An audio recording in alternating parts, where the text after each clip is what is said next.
Attendance कौन लेगा? Teachmint. Paper कौन चेक करेगा? टीचमेंट। तो हम क्या करेंगे? आप बस बच्चों का सिलेक्शन कराइए सर, बाकी सब टीचमेंट कर लेगा।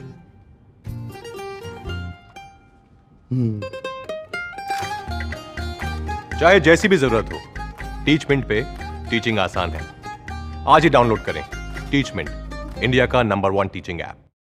हेलो फ्रेंड्स, तो देखते हैं हम कक्षा 11वीं बी का सेट बी है आपका हिंदी का पेपर, पूरा सॉल्यूशन आपको इस वीडियो में मैं बताने वाला हूं।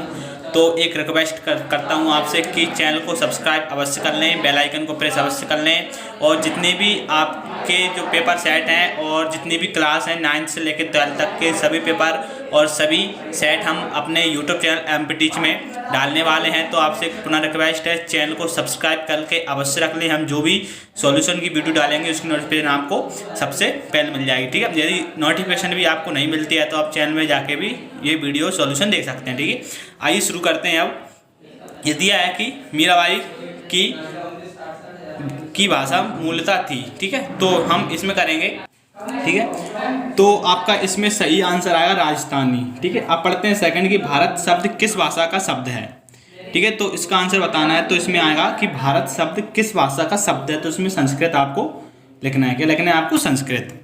आइए देखते हैं ओटी नंबर 3 की निम्नलिखित में से लता मंगेशकर को किस उपनाम से नहीं पुकारा जाता। तो इसमें आएगा गजगामिनी के नाम से नहीं पुकारा जाता, ठीक है। और बाकी सभी नामों से पुकारा जाता है। उन्हें कोकिला कहा जाता है, स्वर सामग्री तो उन्हें कहा ही जाता है, और कोकिला यानी कि कोकिल कंठा भी कहा जाता है, ठीक है।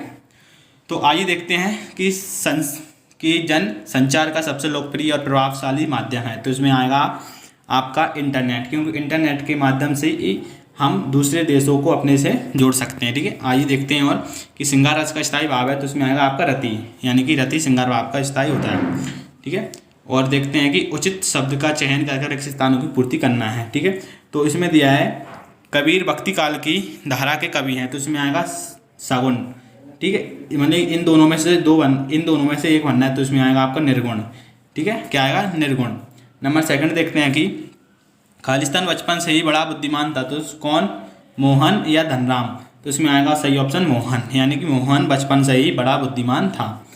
तीसरा पढ़ते हैं कि भारतीय संगीत का मुख्य वाद्य वीणा या फिर जल तरंग। तो इसमें आएगा वीणा है, ठीक है। आइए देखते हैं कि यह गौतम और गांधी का देश है, ठीक है। और रस के अंग, तो इसमें अंग पूछा है तो अंग 4 होंगे, ठीक है। और यदि इसके प्रकार पूछता तो 10 प्रकार के होते हैं, ठीक है। अब पढ़ते हैं सत्य असत्य। तो इसमें दिया है पहला, कमीज न होने पर लोग अपने पैरों से अपना पेट ढक लेते हैं। बिल्कुल सत्य है, ठीक है। दूसरा पूछा है कि पंडित अलोपी दीन का लक्ष्मी जी पर अखंड विश्वास था। बिल्कुल सत्य है। तीसरा पढ़ते हैं कि कुंडई का व्यास कुएं के व्यास के बराबर होता है। ये गलत है, ठीक है। चौथा पढ़ते हैं कि डायरी हमारी सबसे अच्छी मित्र होती है। ये बिल्कुल सत्य है, ठीक है।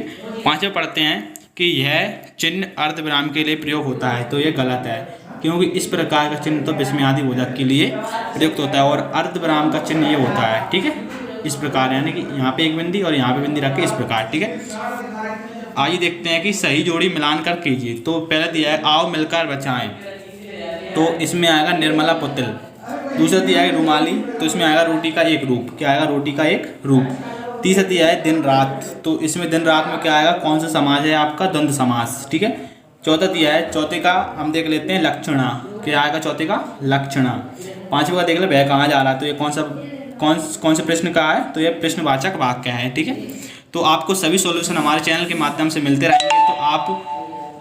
तो आप चैनल को सब्सक्राइब अवश्य कर लें, ठीक है। आइए देखते हैं निम्नलिखित प्रश्नों को उत्तर एक वाक्य में लिखना है। तो इसमें आएगा कि समुद्र नंदन पंत किस युग के कवि माने जाते हैं, ठीक है। तो इसमें है छायावादी युग के। क्या है? आप मैं बोल रहा हूँ, आप अपनी कॉपी में नोट कर सकते हैं, छायावादी युग के, ठीक है। नंबर सेकंड पूछते हैं कि स्पीति किस जिले की तहसील है। तो इसमें आएगा लाहौल स्पीति। क्या आएगा? लाहौल लिख देते हैं हम, लाहौल, ठीक है। लाहौल स्पीति, ठीक है। नंबर तीसरा पढ़ते हैं कि जो समाज की सेवा करता है उसे क्या कहते हैं। तो इसमें समाज सेवी कहते हैं, ठीक है। चौथा पढ़ते हैं कि जिस शब्द के द्वारा शब्द के प्रचलित अर्थ का बोध होता है उसे कहा जाता है। तो इसमें आएगा शब्द शक्ति। चौथे में क्या आएगा? शब्द और शक्ति, ठीक है। शब्द शक्ति लिखना है आपको। आइए देखते हैं। और 5वां दिया है पतन पाप पाखंड वाले पंक्ति में कौन सा अलंकार, तो इसमें आएगा अनुप्रयास अलंकार। क्या आएगा? अनुप्रयास अलंकार। ठीक है, आइए देखते हैं। तो इसमें दिया अल्प विराम किसे कहते हैं, इसका प्रयोग उदाहरण देगा समझाइए। तो इन सभी क्वेश्चनों के आंसर हम आपको सेट बी में उपलब्ध करा देंगे। यदि आपको सेट बी चाहिए तो आप हमें कमेंट करके बताएं। और एक और रिक्वेस्ट वही करता हूं कि चैनल को सब्सक्राइब अवश्य कर लें। हम सॉल्यूशन डाल रहे हैं लगातार आपके लिए, तो आपके लिए सबसे पहले हमारे यूट्यूब चैनल पर सॉल्यूशन देखने को मिलेगा और इन सभी प्रश्नों के उत्तर आपको सेट बी में देखने को मिलेंगे। यदि आपको सेट बी यानी कि पार्ट 2 चाहिए तो आप हमें कमेंट करके बताएं, जिससे कि हम आपके लिए उस प्रकार की वीडियो को अपलोड कर सकें। ठीक है, और यदि आपके लिए कौन सी क्लास का सॉल्यूशन चाहिए उसकी जानकारी भी आप हमें कमेंट के माध्यम से दे सकते हैं, जिससे कि हम उसकी सॉल्यूशन भी आपके लिए बना पाएँ। ठीक है दोस्तों, मिलते हैं हम नेक्स्ट वीडियो में एक और नए सॉल्यूशन के साथ। चैनल को सब्सक्राइब करके अवश्य रख लें, ये बिल्कुल फ्री माना जाता है। ठीक है, धन्यवाद।